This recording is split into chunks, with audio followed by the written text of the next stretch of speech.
성경은 열왕기하 23장 1절 말씀입니다. 보겠습니다.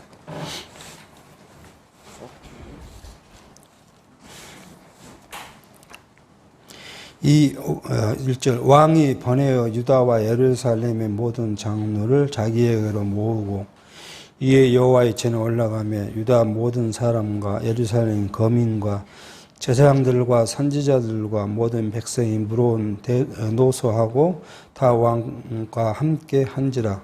왕이 여호와의 전 안에서 발견한 언약책의 모든 말씀을 읽어 무리의 귀에 들리고 왕이 대 위에 서서 여호와 앞에서 언약을 세우되 마음을 다하고 성품을 다하여 여호와를 순종하고 그 계명과 법도와 율례를 지켜 이 책에 기록된 언약의 말씀을 이루게 하리라 하매 백성이 다 그 언약을 쫓기로 하니라.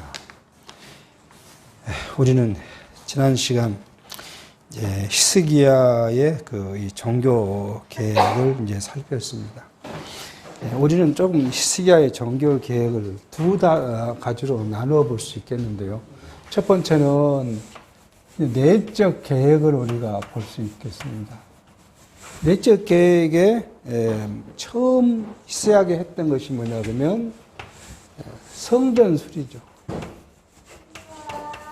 이 성전 수리라는 건 단순히 성전의 건물을 수리하는 것이 아니라 성전을 수리하기 위해서는 히스기야가 어디를 향해야 돼요? 히스기야의 뜻이 하나님으로 향했다는 거잖아요.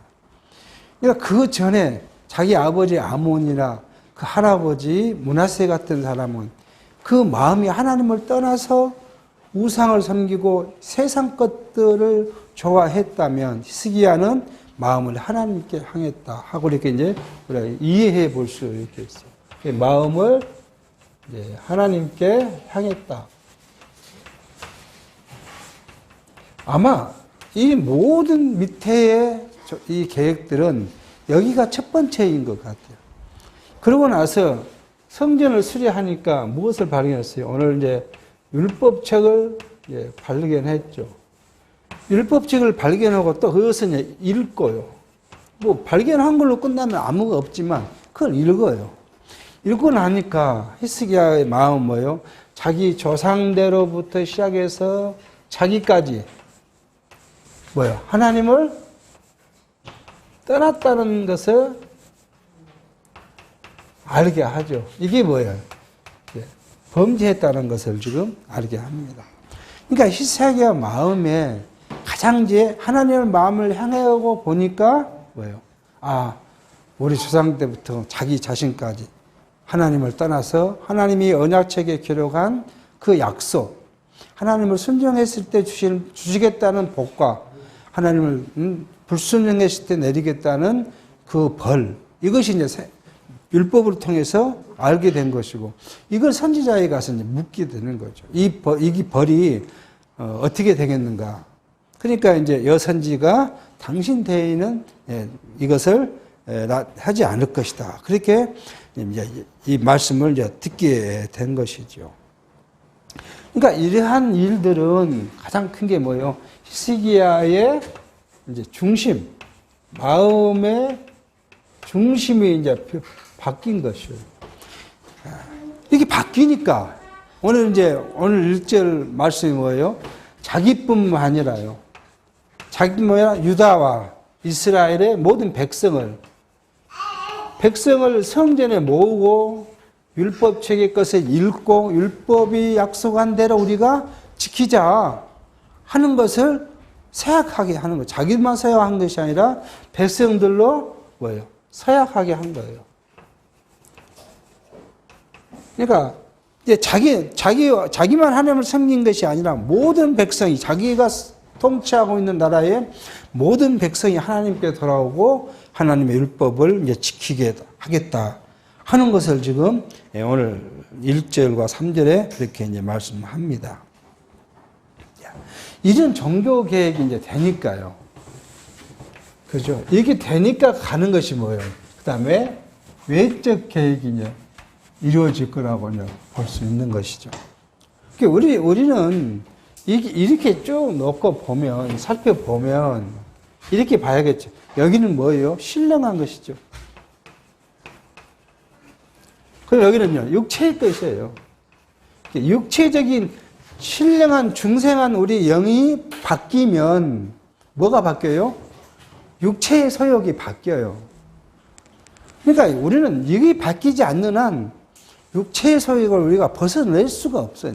육체, 지난 시간에 말씀드렸지만 육체는 우리가 무능해요. 뭐. 저나 여러분 모든 사람은 신령한 것 앞에서 육체는 무능합니다. 육체를 할 수 없기 때문에 우리가 구하는 것이 바로 기도예요. 누가 같은 성령이 우리를 주장해 주시지 않고 성령이 우리를 인도해 가지 않으면 신령한 걸 따른다. 이것은 거의 불가능한 것이죠. 이게 이제 사람의 욕심으로 성경을 공부할 수 있어요. 뭐 다 우리 뭐 철학자들 뭐 철학을 공부한 사람들도 성경을 다 공부하잖아요. 그러고 나서 그것을 어떻게 해요? 인문학적으로 성경을 해석하고 이야기하고 교육해요. 그거 다 합니다. 그렇게 성경을 공부했으면 가장 큰 게 뭐예요? 성경을 공부했으면 중생한 우리 영이 변화가 와야 되는데 변화 오지 못하면 뭐예요? 그게 지식주의예요. 너보다 뭐 공부를 더 했어. 뭘 더 했어? 나는 뭘 더 해? 뭐 육체적으로도 충분히 욕심을 갖고 신앙생활을 할 수 있어요. 남보다 내가 더 신앙생활 잘한 것처럼 보이기 위해서 노력할 수 있어요. 뭐 육체라고 그걸 못 하겠습니까? 우리 산에 있는 스님들은 모든 것이 육체인데요. 모든 걸 꿈꿔 산에서 수도하고 살잖아요. 할 수 있어요. 근데 그게 뭐에 영향을 못 줘요? 중생한 영에 영향을 못 줘요. 그러니까 나타난 것이 뭐예요? 자기 자랑이에요. 그게 이제 공부를 많이 하면 지식주의일 것이고요. 이 봉사를 많이 하면 봉사에 대한 자기 자랑일 것이요. 모두가 뭐예요? 육체의 것으로 오게 됩니다. 이게 오늘 우리가 성경을 통해서 볼 수 있는 것들이죠. 예. 그러니까 중생한 내 영이 바뀌고 이게 하나님을 향하게 되니까 보이는 건 뭐예요? 이제 육체가 뭐가 문제가 있는 것이 보이기 시작한 거예요. 그게 이제 다음 절에 계속해서 이제 보게 할 것입니다. 이 히스기야는 자기만 하나님을 사랑하고 마음을 다하고 정성을 다하고 뜻을 다해 사랑한 것이 아니라 누구에게까지도요? 백성들까지도 그렇게 하도록 합니다. 그러니까 중생한 영이 살아있는 사람에게는 그 사람으로부터 주변에 있는 사람에 미치는 영향이 커져요. 그런데 중생한 중생한 영이라고 말하지만 육체의 속에 빠져있는 사람이 있으면 그 주변의 사람도 역시 그렇게 가요. 그러니까 결국 우리는 우리 주변에 누가 있느냐, 내가 누구와 교제하느냐 하는 것이 굉장히 교회 생활에 중요하다는 거예요. 세상 사람도 마찬가지잖아요. 그래서 우리가 뭐라고 끼리끼리 논다고 그러고 그 친구를 보면 그 사람을 안다는 그런 말도 있잖아요. 그러니까 오늘 히스기야는 자기가 간절한 마음, 하나님께 간절한 마음이 있으니까 백성들까지도 그렇게 하도록 이야기를 합니다. 물론 이 말씀은 신명기서 6장 5절에 이하에 있는 말씀을 이루시는 것이라고 볼 수 있는 것이죠. 5절에 너는 마음을 다하고 성품을 다하고 힘을 다하여 내 하나님 여호와를 사랑하라. 오늘날 내가 내게 명한 이 말씀은 너는 마음에 새기고 너 자녀에게 부지런히 가르치며 집에 앉았을 때나 길에 행할 때든지 누워있을 때든지 일어날 때든지 이 말씀을 강론할 것이며 너는 또 내게 내 손목에 매어 기호를 삼으며 내 미간에 편을 붙여 삼고 내 집 문설주와 바깥문에 기록할지니라. 그렇게 말합니다. 성경이 이렇게 구약에 되어 있으니까 열심히 하는 사람들이 있어요. 그래서 우리가 이제 가끔씩 이야기하지만 성도들이 모이면 무엇부터 해야 한다고요? 오로지 성경만 이야기해야 한다고 하고, 자기가 공부했으니까 자기가 이제 공부한 것을 끝까지 이제 주장하는 사람들이 있죠. 유대인들은 뭐였어요? 지금도 유대인 그 이스라엘 여행지 보면은 여기다가 이만한 거 하나 차고 다닙니다. 이게 성경을 기록한 것을 머리에 지금 차고 다녀요. 예수님 당시에는 뭐였어요? 이게 몸에다가 성경 구절을 적어갖고 띠두리고 그러고 다녔어요.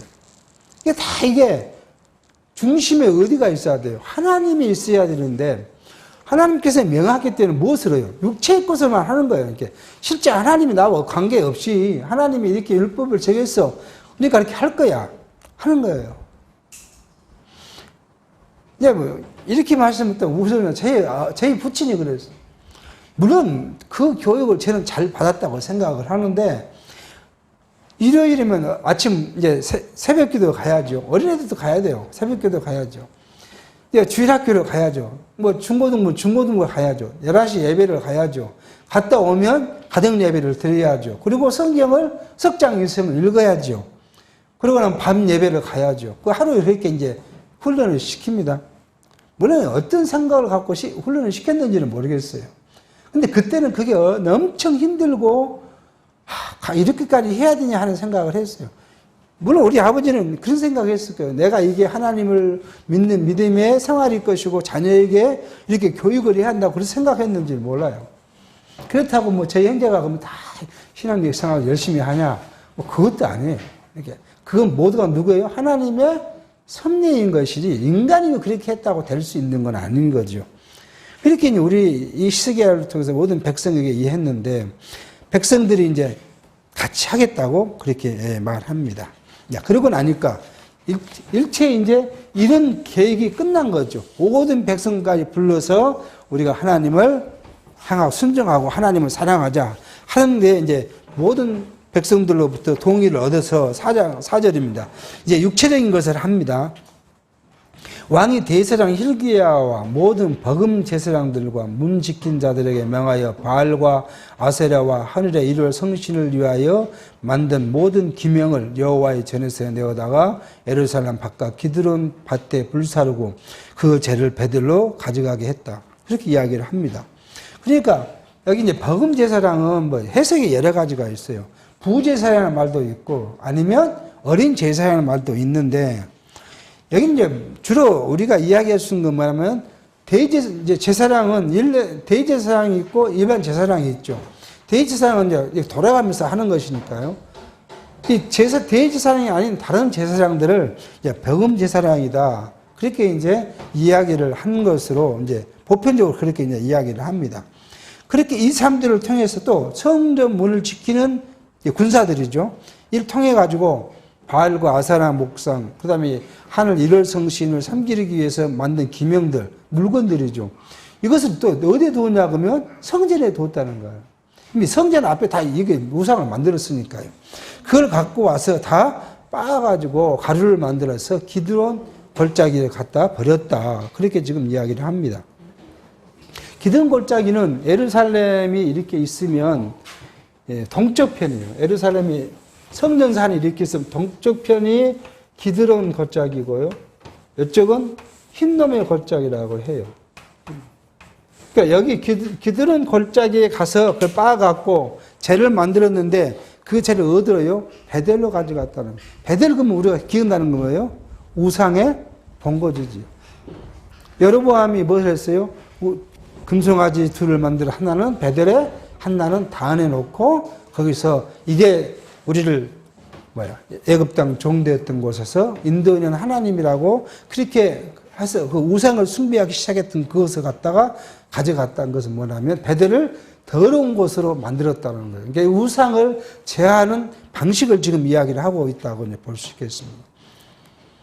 오늘 옛적에 유다 왕이 세워서 유다 모든 고을과 예루살렘 사면 산당에서 분향하며 우상을 섬기게 한 제사장들을 폐하며 또 바알과 해와 달과 12궁성과 하늘의 모든 별들에게 분향한 자들을 폐하고 또 여호와의 전에서 아세라 상을 내어 예루살렘 바깥 기드론 시내로 가져가다가 거기서 불사르고 빻아서 가루를 만들어 그 가루를 평민 묘지에 뿌리고 또 여호와의 전 가운데 미동의 집을 헐었으니 그곳은 여인의 아세라를 위하여 휘장을 짜는 처소였더라.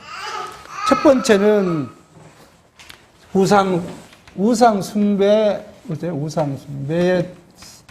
사용되는 기명들을 이제 버린 거고요. 두 번째는 제사장이에요. 우상 숭배를 했던 제사장들을 다 면직한 거예요. 그러니까 당시 이스라엘은 네이 지파에게는 땅을 주지 않았잖아요. 그리고는 전국에 네이 지파가 살 수 있는 동네를 이렇게 줬어요. 그러니까 전국에 네이 지파가 있었다는 뭐냐면 거기에 그 동네에도 제사장이 있었다는 거죠. 그러니까 이 제사장들을 불러다가 뭐예요? 우상 숭배하는 제사장으로 삼은 거예요. 그러니까 그 제사장들을 다 면직을 시켰다는 게 파면했다. 그 이야기를 좀 합니다. 그리고 뭐예요? 또 세 번째는 이제 아세라와 바알을 갖다가 다 불사르고 봤다.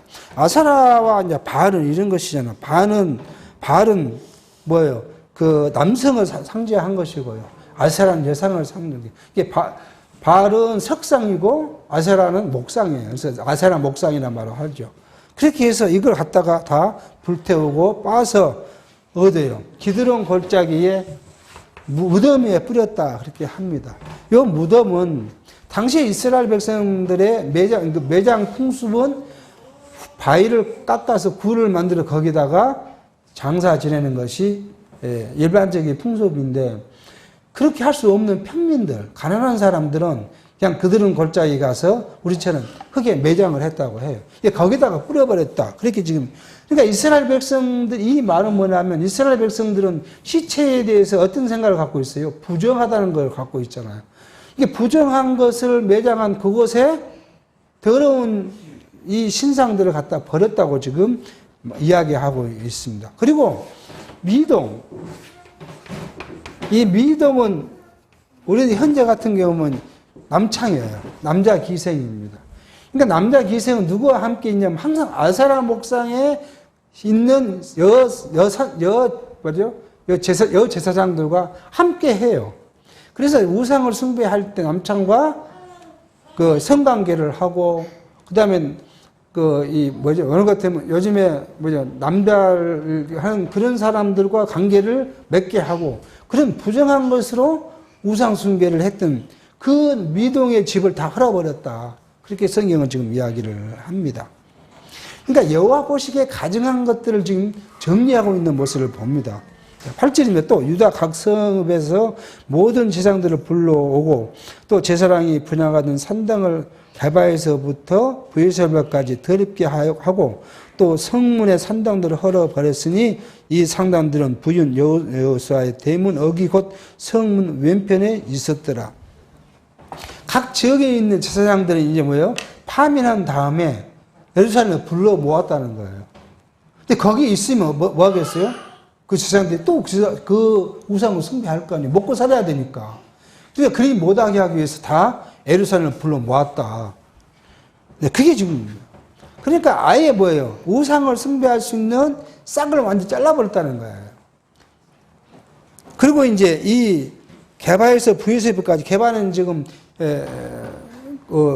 베델의 서편 쪽에 있는 성인데 거기서부터 남쪽 유다 땅의 제일 남쪽에 있는 것이 브에셀인데 그 안에 있는 산당들 다 헐어버리고, 여기 부윤 여호수아의 대문 어기라는데 사실 어딘지를 역사학자들은 밝혀내지는 못하고 어딘가 모르지만 거기에 있었던 산당들을 다 제했다. 그렇게 이야기를 하고 있습니다. 9절 산당의 제사장들은 예루살렘 여호와의 단에 올라가지 못하고 다만 그 형제 중에서 무교병을 먹을 뿐이었더라. 그러니까 지방에서 우상을 숭배하던 제사장들이 불러오면 그 사람들은 흠이 있잖아요. 그러니까 우리 성전에 올라갈 수가 없어요. 못 올라가고 다 집단으로 모아놓고 먹고는 살아야 되잖아요. 그러니까 자기 형제들 중에 이제 성전에 올라가서 봉사하는 사람들에게 제사를 지는 뭐예요? 그 음식을 제사장들에게 주니까 그것을 가지고 오면 그거 먹게 했다는 거예요. 먹고 생명에는 지장할 수 없도록 그렇게 지금 요시아가 제사장들에 대한 것들을 지금 하고 있는 것을 볼 수가 있습니다. 그러니까 사실은 우리가 생각해 보면 당시의 제사장들은 우리가 보면 엉터리였다는 거잖아요. 하나님께서 자기의 첫 번째 아들의 그 자격으로 네이가 첫 번째 아들은 아니지만 선정해서 하나님의 일을 하는 자들로 세웠고, 그 중에서 뭐예요? 아론의 자손들에게 제사장직을 임명을 했고, 나머지 레위인들은 성전에서 봉사하도록 했으면 가장 하나님을 섬기고 하나님의 말씀을 생각하고 기억해야 될 사람이 누구예요? 제사장들이잖아요. 근데 그들이 이제 성전에서 멀리 떨어져 흩어서 하니까 이 사람들이 부패한 거예요. 부패하니까 뭐 이스라엘 백성들은 모두 부패할 수밖에 없는 것이죠. 예를 들어서 지금 현대 교회로 보면은 말씀을 가장 핵심적으로 가르쳐야 될 목회자가 부패해지면 그 성도들은 다 부패해질 수밖에 없어요. 목회자가 하나님을 따르면 다 하나님을 따를 수밖에 없어요. 가르친 것이 그것뿐인데. 아니 하나님의 말씀을 다 어디 버리고 뭐라고 가르쳐요? 여러분 하나님의 택한 백성이요 구원을 받았으면 이것은 꼭 돼야 됩니다 하고 이야기한 것이 있잖아요. 어떤 종파에서 그 뭐요? 자기가 잘 되고 범사에 잘 되고 자녀가 잘 되고 건강하지 않으면 삼박자 복을 안 받으면 하나님의 백성이라고 구원받은 자라고 말하는 성경에 어디 그게 있어요.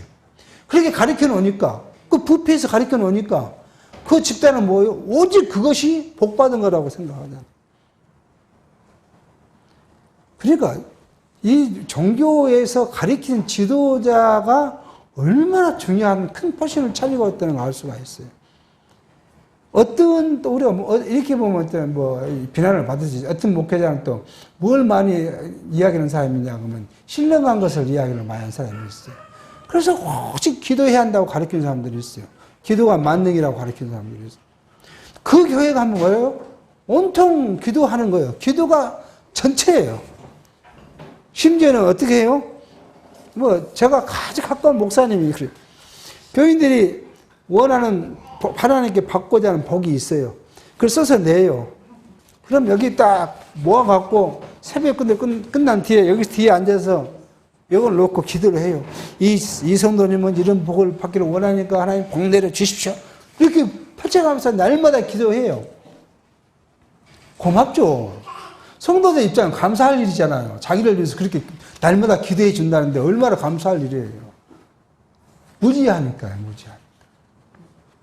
이게 종교 지도자가 부패하면 전체가 부패할 수밖에 없는 사실이라는 것을 이 요시야 시대의 상황을 보고 우리가 이해해 볼 수가 있는 것입니다. 자, 10절입니다. 왕이 또 흰놈의 아들 골짜기의 도벳을 더럽게 하여 사람으로 몰록에게 들기 위하여 그 자녀를 불러 지나게 하지 못하게 했다. 흰놈의 골짜기 이쪽에 있는 도배가 정말 이 예루살렘 서쪽에서 남쪽으로 흐르는 이 흰놈의 골짜기에 한 중간쯤 되는 것이 도벳이란 마을이 있다 그래요.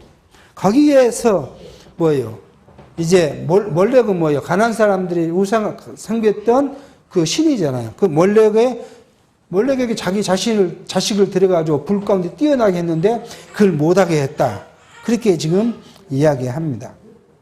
그러니까 지도자가 어떻게 하느냐가 중요해요. 최근에 이 벌거벗은 세계사를 보다 보니까 무슨 전쟁이 있었어요? 100년간 기독교와 개신교와 천주교 간의 싸움이 있었죠. 근데 거기 핵심적인 사항이 뭐냐? 그 싸움은 싸움이지만 유럽에 있었던 건 뭐예요? 마녀 사랑이었어요. 마녀 사랑을 하는데 그냥 천주교가 자기들이 무엇을 해요? 이게 돈을 모아야 되잖아요. 근데 그게 안 되니까 결국은 자기 종교의 권세를 하려고 저 사람은 마녀입니다. 그렇게 이야기하면 데려다가 취재하고 그리고 산채로 불태워 주겠다는 거예요. 그리고 얼마나 두렵겠습니까? 신부가 와 있으면, 신부나 사제들이 와 있으면 얼마나 두려운 존재가 되겠습니까? 이렇게 했던 것이 바로 종교의 부패성이에요. 그러니까 이 시스야가 바로 종교개혁을 이렇게 과감하게 지금 단행하고 있는 걸 봅니다. 또 11절 또 유다 열왕이 태양을 위하여 만든 이 말들을 제어버렸으니 이 말들은 여호와의 전으로 들어가는 곳에 근처 시종 나단 말렉의 집 곁에 있었던 것이며 또 태양 수레를 불사르고 유다 열왕이 아하스의 다락지붕에 세운 단들과 므낫세가 여호와의 전 두 마당에 세운 단들을 왕이 다 헐고 거기서 빻아 내려서 그 가루를 기드론 시내에 쏟아버렸다. 그렇게 이야기를 합니다. 이 태양신을 섬길 때 이 나무로 이 우상을 이 태양신을 섬기는 제단을 만들어 가지고 말들로 그걸 꽂고 다녔다 그래요. 이게 우리들 수레죠. 수리를 다 불태워버렸고, 그리고 이 말들을 다 없애버리는 것이죠. 그리고 또 문제가 아하스가 그 성전에 한 다락을 만들어 갖고 거기서 단을 만들어 놨는데, 거기에 므낫세와 여호와의 므낫세도 거기에 가서 또 역시 그 섬겼던 것들을 다 헐어버리고 그걸 빻아서 기드론 시내에 쏟아버렸다. 그렇게 지금 이야기를 하고 있습니다. 그러니까 자기 할아버지, 아버지, 그러니까 되었던 죄들을 지금 다 제하고 있는 모습을 볼 수 있는 것이죠. 실제 또 예루살렘 앞 명망상 우편에 세운 산당을 들이하였으니 이는 옛적에 이스라엘 왕 솔로몬이 시돈 사람의 가증한 아스다롯과 모압 사람의 가증한 그모스와 암몬 자손의 가증한 밀곰을 위하여 세웠던 것이다. 그렇게 이야기합니다. 이게 이제 예루살렘 여기가 뭐였죠? 골고다 감난산이죠. 이게 감난산, 이 시온산 동쪽에 있는 감난산에 거기에다가 솔로몬이 지었던 우상을 숭배하며 지었던 것들, 이것들을 다 제하였다. 또 14장 왕이 또 석상들을 깨트리며 아세라 목상들을 찍고 사람의 해골로 그곳에 채웠더라. 그렇게 이야기를 합니다. 그러니까 지금 뭐 예루살렘 성전 안만 예루살렘뿐만 아니라 온 자기의 권세를 미치는 이스라엘 그 모든 지경에서 우상 석상들을 다 제하고 있는 말씀을 하고 있습니다. 이것들, 이런 요시야의 종교 행위, 그죠? 종교 개혁의 행위는 결국 어디에 있었나 그러면 뭐예요? 하나님을 향한 마음에서 시작한 그의 믿음이 생기므로 생길 수 있습니다. 아니, 어떻게 생각하면 참 이거 두려운 일이에요. 왕 입장에서 우상을 막 제하고 백성들로 하여금 그걸 섬기지 못하게 한다는 사실은 잘못하면요, 반란이 일어날 수 있는 거죠, 그게. 온통 우상 숭배하고 있는 백성들에게 그걸 못하게 하고 그 우상들을 다 뺏어다가 불사주고 깨버리고 죄를 만들어서 흩어져 버리면 그게 이 백성들이 반란을 일지 않겠습니까? 근데 뭐예요? 그런 것이 이 히스기야에는 고민거리가 아니었다는 거예요. 하나님이 우리와 약속했으니 그거잖아요. 약속. 그걸 믿고 따라가는 요시야의 믿음. 이게 이제 뭐예요? 우리가 말하는 것은 믿음의 행위예요. 그리고 이게 뭐예요? 영적 예배의 삶이에요. 우리는 자꾸 말씀드리지만 여기로 살아가잖아요. 여러분과 저는 여기로 살 수밖에 없어요. 세상에 나오는 인간은 여기를 살지 않는 사람은 하나도 없어요. 아무리 그 교회에서 기도만 하는 사람도 뭐예요? 이걸 살아요. 그러니까 이것 때문에 우리는 수없이 넘어지고 시험 당하고 고통도 받고 합니다. 이거 안 했다는 사람은 거짓이에요. 죄를 한 번도 안 지었다는 사람은 거짓이죠. 뭐부터 죄니까요? 우리가 육체를 입고 온 것부터 죄인데 죄를 안 지었다는 사람이 없고 그렇게 이야기하면 오만인 거죠. 그렇지만 우리가 여기에 살지만 우리의 본래 우리 삶의 본래 목적은 어디 있어요? 여기에 있잖아요. 여기. 그러니까 이걸 잊어버리면 여기에 함몰되어 살 수밖에 없어요.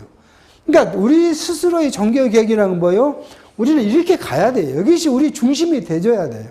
하나님을 향한 우리의 마음이 열려 있어야 돼. 예를 우리가 쉽게 예를 든다면 우리가 말씀이 듣기가 싫어지고 그러잖아요. 예배하기가 싫어지고 찬송하기가 싫어지고 그리고 자꾸 세상이 좋아지면은 여기서 어디로 가고 있다고요? 어디에 가고 있다는 거죠. 신령한 영적인 것을 우리가 중심에 잡으면 비록 여기에 살지만 우리가 다 돈을 벌여야 가족을 먹여 살고 일을 해야 되고 다 그렇잖아요. 이거 뭐 인간으로 태어난 사람은 안 할 수 없는 일이에요. 그러니까 여건이 안 돼서 마음이 아픈 것은 중생한 영 때문에 그러잖아요. 내가 오늘 뭐 어떤 일이 있어서 내가 예배하는 삶에 동참하지 못했다. 꼭 교회에 와서 예배한 것이만 예배한 건 아니지만 그래도 우리가 핵심적으로 할 수 있는 게 성도들이 모여서 말씀을 나누고 지체가 보면서 교제하고 하는 것이 또 찬송하는 것이 이게 우리가 가져가야 될 삶이라면 그게 싫어진다는 건 뭐예요? 자꾸 우리는 어디로 가고 있다고 우리 육체로 가고 여건 죽어가는. 그러니까 다시 표현하면 이쪽이 좋아지면은 중생한 우리 영이 뭘 지배해요? 육체를 지배하고 있다는 거예요. 그러니까 내가 말씀을 들어 기쁘고 찬송을 들어 찬송이 기뻐지고 불러지고. 그런데 이게 싫고 여기 좋아진다면 어디 가요? 육체가 우리 중생한 영을 지배하고 있다는 거예요. 그게 내 중생한 영의 상태를 스스로 이제 우리가 보고 뭐예요? 계획해야 하는 거예요. 근데 그것도 내가 계획할 수 있는 거 아니에요. 항상 말씀드리지만 하나님께서 성령에 대해서 나를 주관해 가지 않으면 안 돼요. 오늘 아침에 일어나서 기도할 때 내가 정말 신령한 것을 소망하고 그걸 기억하고 살아야지. 그런데 딱 일어나서 움직이면 뭐 생각해요? 언제 기도했는 거 다 잊어먹고 살잖아요. 그게 우리의 육체의 모습이 어쩔 수 없는 거예요. 그런데요, 목표는 우리 삶의 가장 핵심의 큰 목표는 여기를 두고 살아가면 잊었다가도 어디로요? 다시 돌아올 힘이 있어요. 근데 목표를 어디로 두면요? 이쪽에 두면 돌아갈 힘이 사라져버린다는 거예요. 그래서 우리가 기도하고 말씀을 묵상하고 또 나 혼자 하면 힘이 없어요. 그러니까 뭐예요? 지체들이 같이 있어서 지체의 것을 보면서 또 힘을 얻고 용기를 얻어 가는 것이 바로 우리의 영적 예배의 삶이지 아닌가 하는 생각을 합니다. 15절입니다.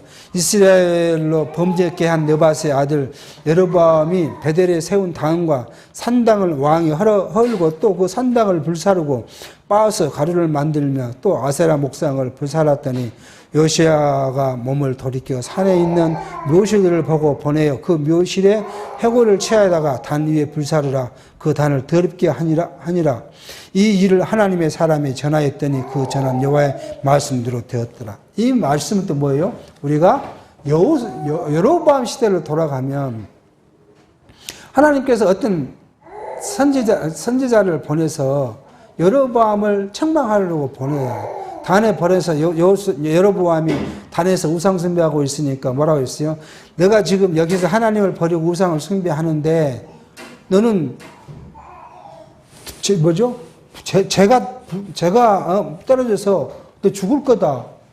그러니까 제가 넘어지려고 하니까 여로보암이 잡으려고 하니 손이 문제병이 걸렸고 그 선지자가 기도함으로 문제점이 나왔는데 하나님 그 늙은 선지자에게 뭐라 했냐면 너는 거리 가면 누구도 만나지 말고 물도 마시지 말고 먹지도 말고 바로 그렇게 여로보암에게 전달하고 다시 너 오는 길로 가라. 오던 길을 말고 다른 길로 빨리 너 왔던 곳으로 가라고 이야기했는데 사마리아에 어떤 늙은 선지자가 가갖고 꼬셨어요. 그러니까 뭐라고요? 나는 이렇게 하나님께서 아니 나하고 당신하고 같은 선지자인데 하나님이 나에게 당신을 대접하라고 했다. 그러니까 이 선지자가 그 사마리아 늙은 선지자를 따라가서 음식을 먹고 길을 떠났는데 뭐가 있었어요? 중간에 길에서 사자가 그를 잡아 죽였다. 그것을 놓고 이 늙은 선지자가 가서 그 시체를 가져왔는데 묘실에 장사하면서 자기 아들에게 내가 죽으면 같이 거기에 그 말씀을 지금 이루셨다는 거예요. 하나님의 섭리, 하나님의 그 언약의 성취는 당대에도 있지만 수백 년이 있어요. 그때 하신 말씀이 요시야라는 왕이 나와서 이것을 헐어버릴 거라고 이야기를 했거든요. 그러니까 그걸 벌써 300년이 지난 후에 그대로 요시야가 나와서 그 산당을 헐어버렸다. 지금 그 말씀을 하고 있어요. 17절 요시야가 이르되 내가 보이는 저것은 무슨 비석이냐. 성읍 사람들이 고하되 왕께서 베델의 단에 행하신 이 일을 전하러 유다에서 왔던 하나님의 사람의 묘실이다. 그 묘실을 보고 이야기한 거잖아요. 가로되 그대로 두고 그 뼈를 옮기지 말라 하매 우리가 뼈와 사마리아에서 온 선지자의 뼈는 그대로 뒀더라. 전에 이스라엘 여러 왕이 사마리아 각 성읍에 지어서 여호와를 노를 격받게 한 산당을 요시야가 다 제하되 베델에서 행한 모든 일대로 행하고 또 거기 있는 산당의 제사장들을 다 단 위에서 죽이고 사람의 해고들을 단 위에 불사르고 예루살렘으로 돌아왔더라. 그래서 지금 그때 했던 예언대로 그 베델의 산당이 다 불타고 없어졌던 사실을 지금 성취됐던 것을 지금 이야기를 하고 있습니다. 21절 왕이 뭇 백성에 명하여 가로되 이 언약책에 기록된 대로 너희 하나님 여호와를 위하여 유월절을 지키라 하며 사사가 이스라엘을 다스리던 시대부터 이스라엘 여러 왕의 시대든지 유다 왕의 시대든지 이렇게 유월절을 지킨 일이 없었더니 요시아 18년에 예루살렘에서 여호와 앞에 이 유월절을 지켰더라. 그러니까 사실은 그 전에 그 개혁 왕들도 그런 이야기는 했지만 여기에 말한 유월절을 지킨 사실은 뭐냐 그러면 유월절 자체보다는 그 지킨 가체보다는 성경이 율법에 명한 법대로 이렇게죠. 유월절 지켜야 되는 건 뭐예요? 유월절을 지키는 그 방식 그대로 요시아가 지켰다는 사실을 지금 이야기하고 있다고 볼 수 있습니다. 신명기 16장 1절에 아비벌에 지켜 내 하나님 여호와의 유월절 예식을 행하라. 이는 아비벌에 내 하나님 여호와께서 밤에 너를 애굽에서 인도하여 내셨습니다.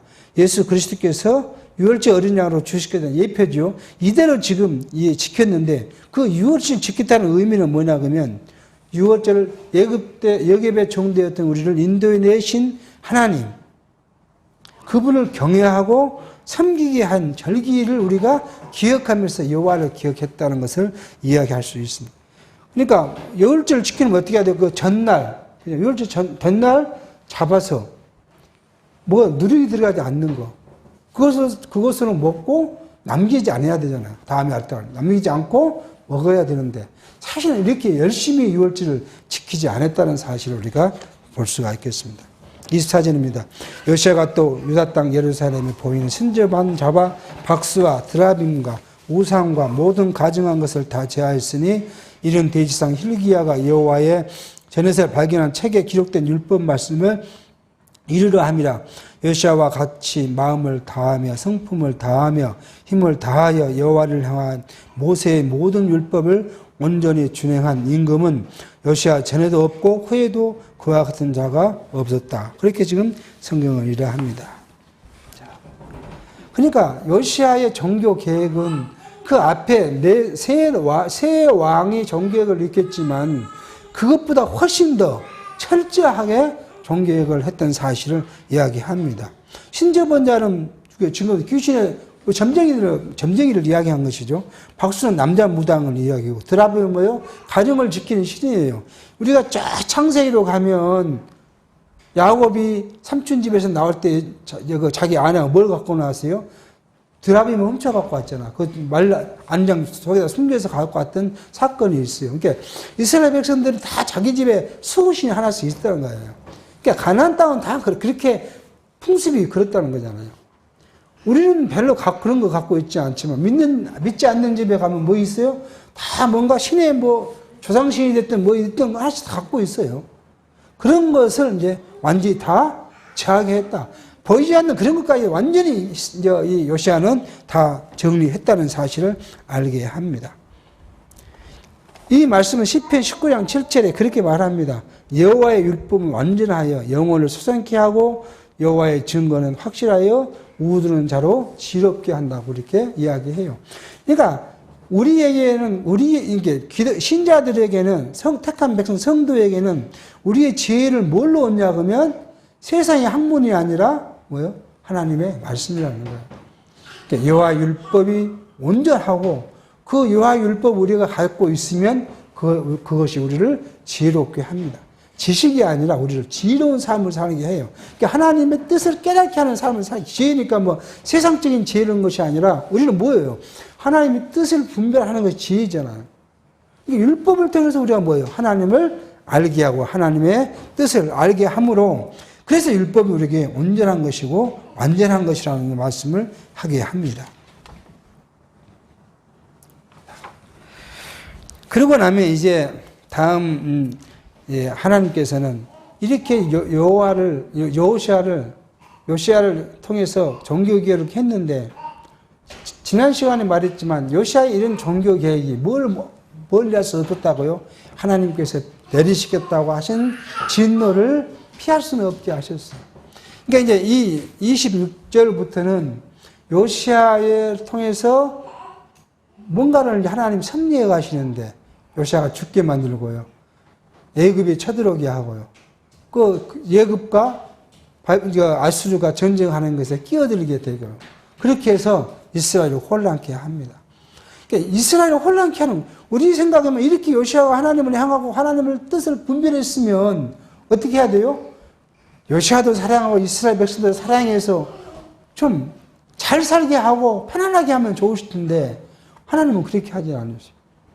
또 혼란을 완전히 일으키십니다. 그 혼란을 일으키는 이유가 뭐예요? 하나님의 작정을, 또 하나님의 뜻을, 하나님의 언약을 성취한 거예요. 그러기 위해서 하나님이 역사를 섭리해 가신다는 거예요.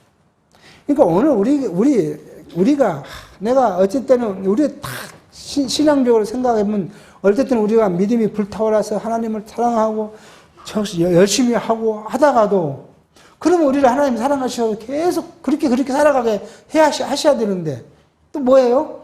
더 이렇게 밑으로 또 내려보내기도 해요. 그 이유는 하나님 우리를 사랑하지 않아서가 아니라 사랑하시기 때문에 그래요. 그걸 통해서 뭐예요? 우리가 하나님을 깨닫고 하나님만이 참 신이시고 그분만을 우리가 경외하고 신앙의 대상이라는 것을 우리로 더욱 알게 하기 위한 하나님의 섭리라는 사실을 이제 이 역사를 통해서 알게 하실 것입니다. 그래서 26절은 다음 시간에 살펴갈 것인데요.